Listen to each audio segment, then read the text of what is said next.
Pessoal, vamos dar continuidade no cálculo do escoamento superficial de água numa bacia hidrográfica. Só que agora para eventos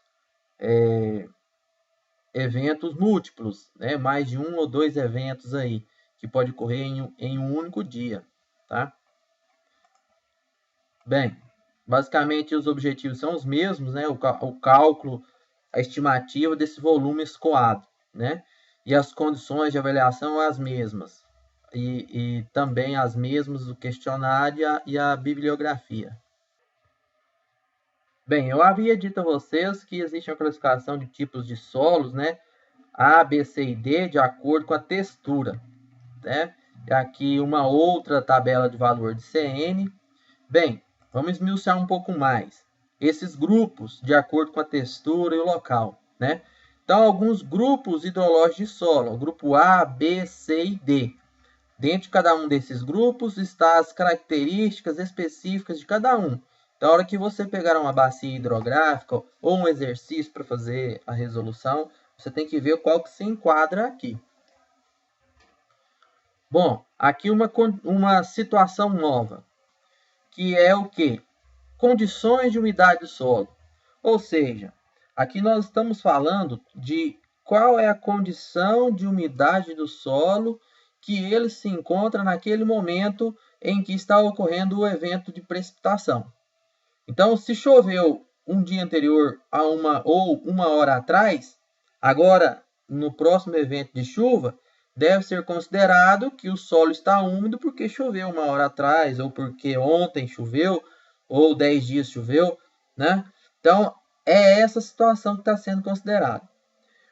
Todos os outros cálculos que nós fizemos na apresentação anterior, todos, presta atenção nisso, não esquece, atenção, valem para a condição 2. Então, na condição 2, tá? Agora, nós vamos especificar um pouco mais os nossos cálculos aqui para eventos múltiplos. Então, pode ser que nesse evento múltiplo, né, a condição do solo no início estaria muito seco, né, ou com uma certa umidade no solo, ou muito úmido.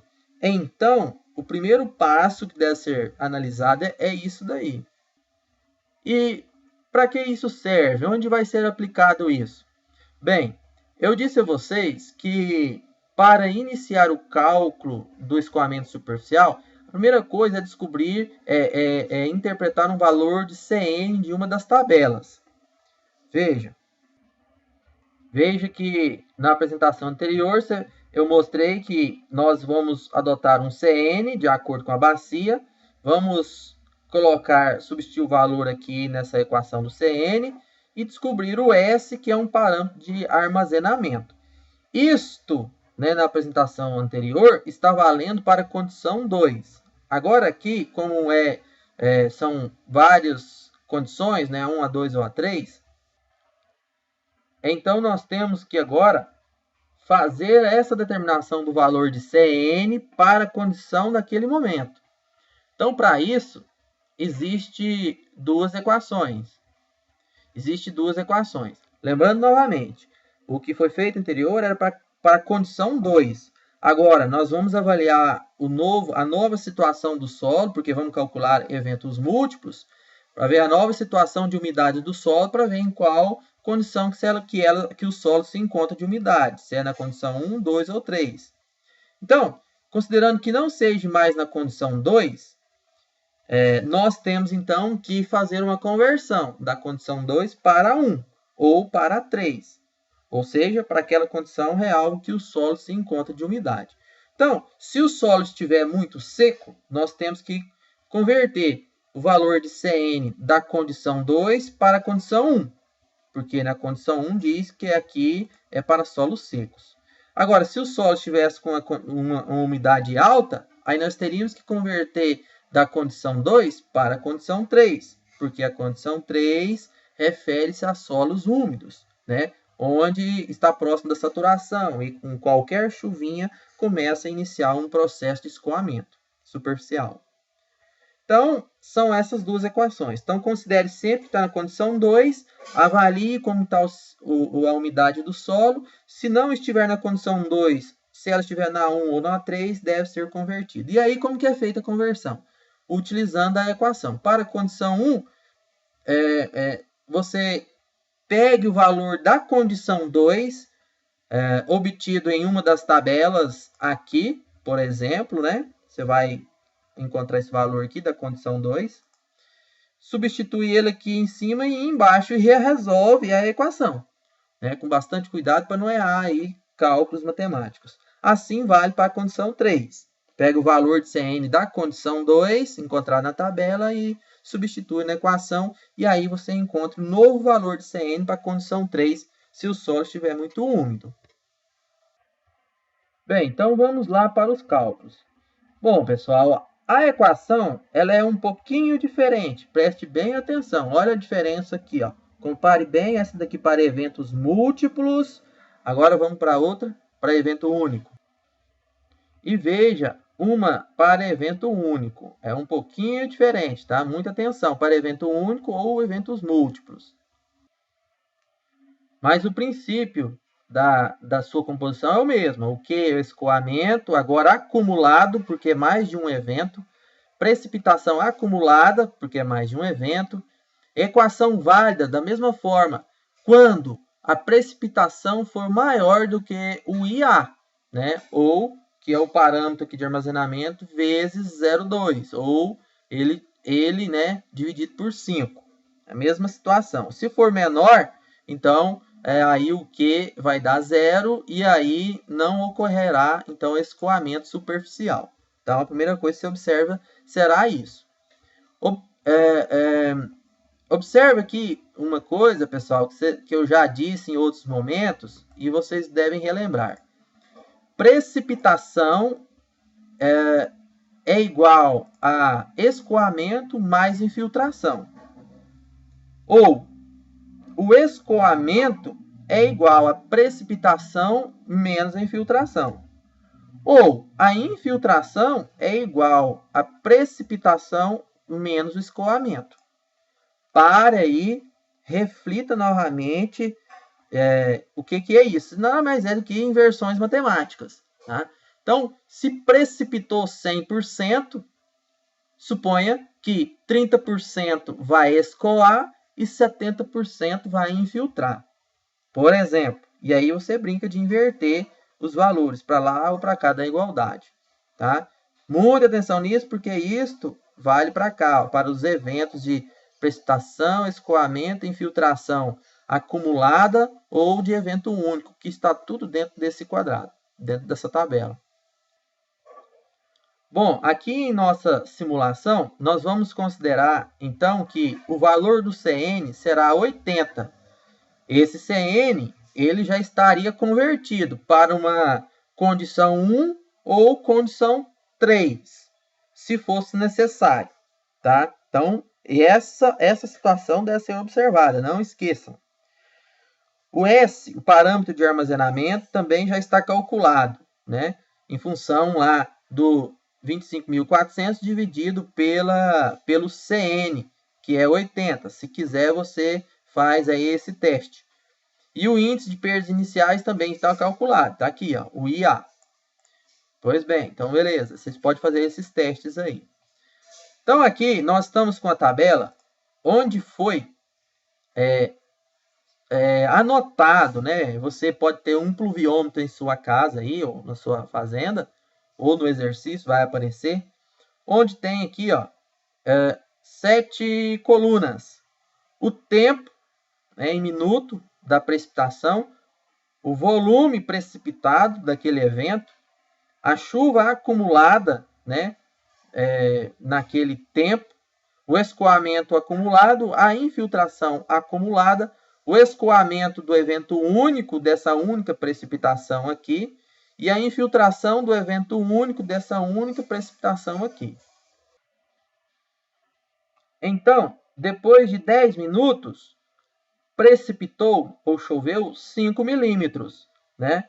Então, choveu 5 milímetros. Como é o primeiro evento, então, se choveu 5 milímetros, o acumulado é 5. né? No próximo aqui será o mais o anterior.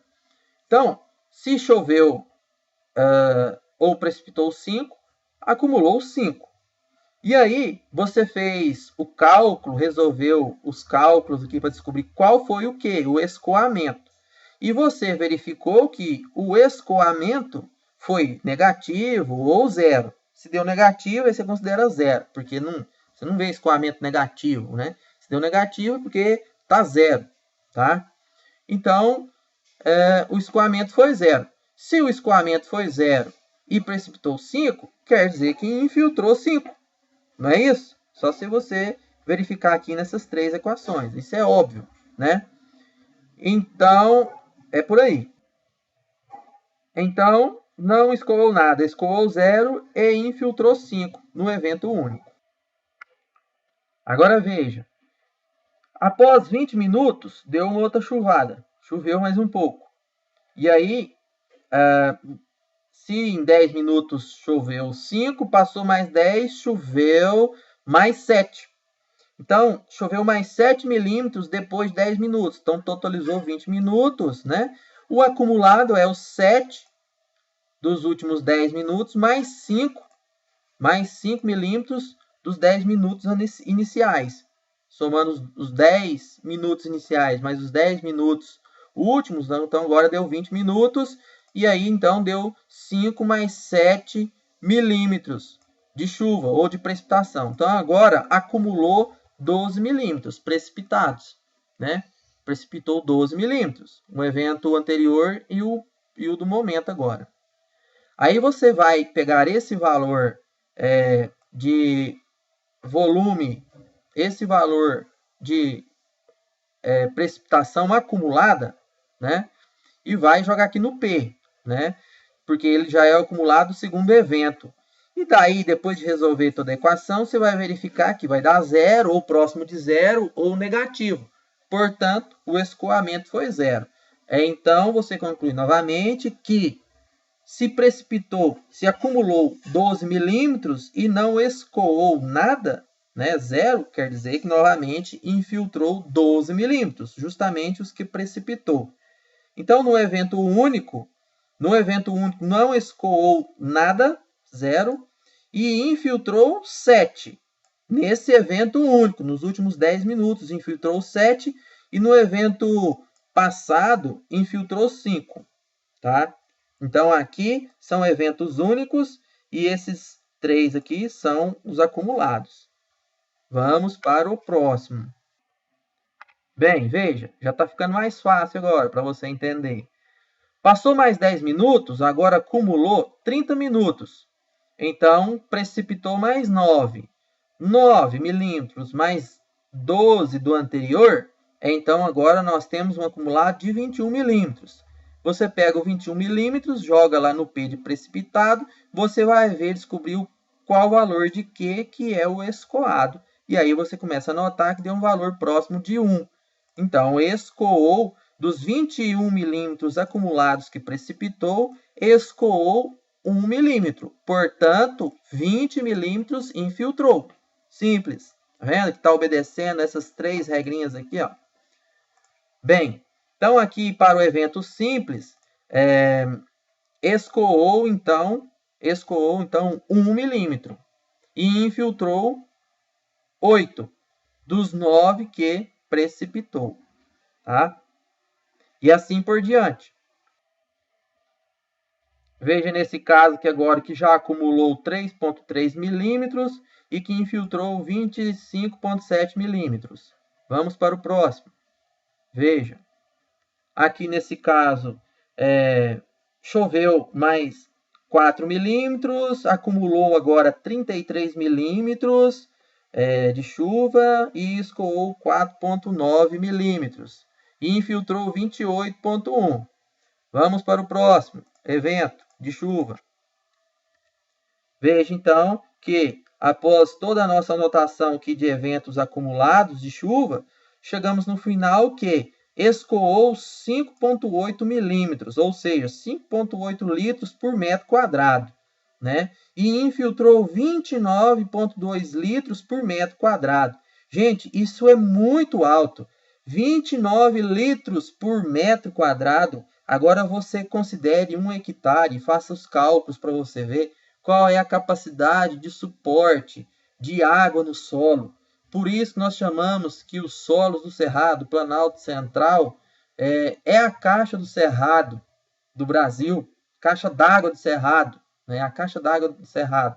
Então, por isso, porque se em 1 metro quadrado armazenou quase 30 litros, em 10 mil metros quadrados armazenou, nem sei o tanto aqui, muitos litros, né? Agora você imagine, isso 1 hectare, né? Que 10 mil metros quadrados. Agora você calcula toda uma bacia, toda uma planície, são milhares e milhares de quilômetros quadrados, então são muita água. Por isso que os rios perenes, eles nascem nas cabeceiras aí das partes mais altas do Planalto Central do Brasil, né? As principais bacias do Rio São Francisco, a bacia do Rio Tocantins ou do Araguaia, Rio Paraná, todas elas nascem então na parte mais alta central do Brasil, que é justamente os latossolos brasileiros, que são muito profundos, né?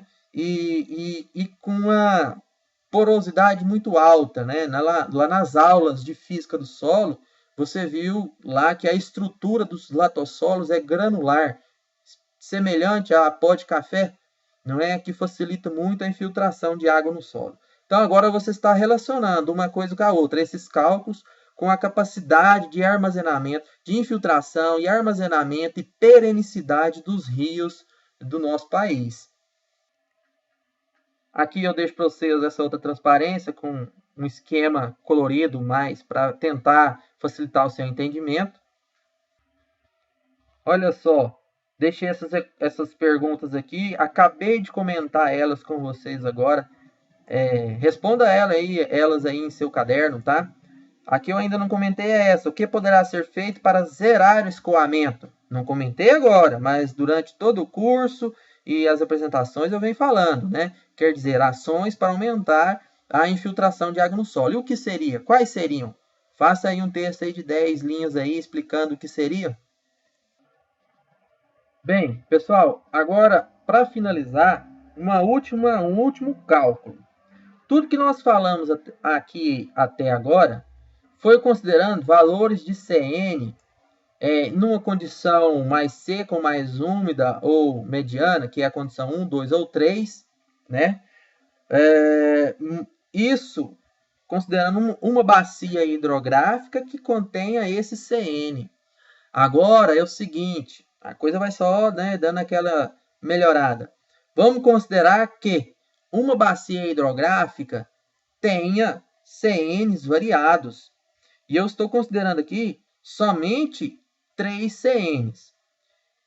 Ora, se você chegar lá no centro da Mata Amazônica, lá na Amazônia, e pegar uma bacia hidrográfica, uma microbacia hidrográfica, lá você vai encontrar uma bacia que possui um único CN em comum para aquela bacia. Mas agora nós estamos numa região em que ocorre habitação, tem pavimentação, existe áreas desmatadas, existe áreas protegidas. Então é um mix, é um CN mix, né, de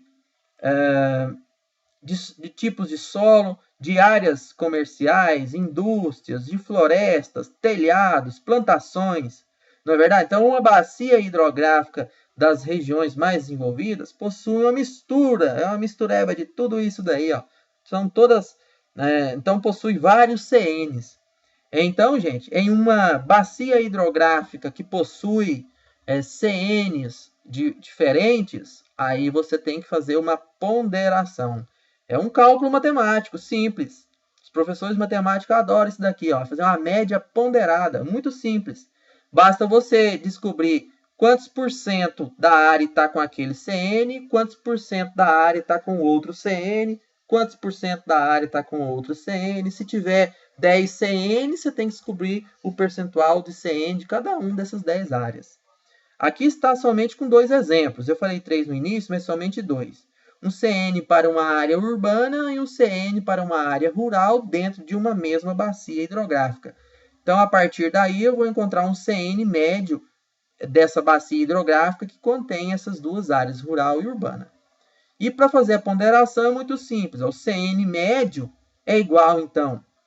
E aí eu vou considerar aqui o enunciado do exercício. Bacia com 30% de área urbana densa, CN 95, 30%. E o CN dele é 95. E aí ele continua dizendo, 70% da área rural com pastagens e cultivos florestais, o CN 78, os 70%. Então aí eu estou fazendo uma média de um CN de 95, representando 30%, e um CN de 78 e uma área de 70%. Ponderando isso, dá um CN médio agora de 83,1%. Esse é um CN médio na condição 2. Depois disso, você tem que ver a condição que o solo está de umidade, se é na 1, na 2 ou na 3. Se for na 3 ou na 1, você converte. E aí depois você começa a jogar lá na equação aqui para determinar o escoamento acumulado. Tá bem? Então vai por partes aí e exercícios, anotações no caderno. Então, até o próximo. Encerra-se aqui, então, agora o conteúdo da primeira avaliação presencial, né? E também dessa a distância que nós estamos fazendo.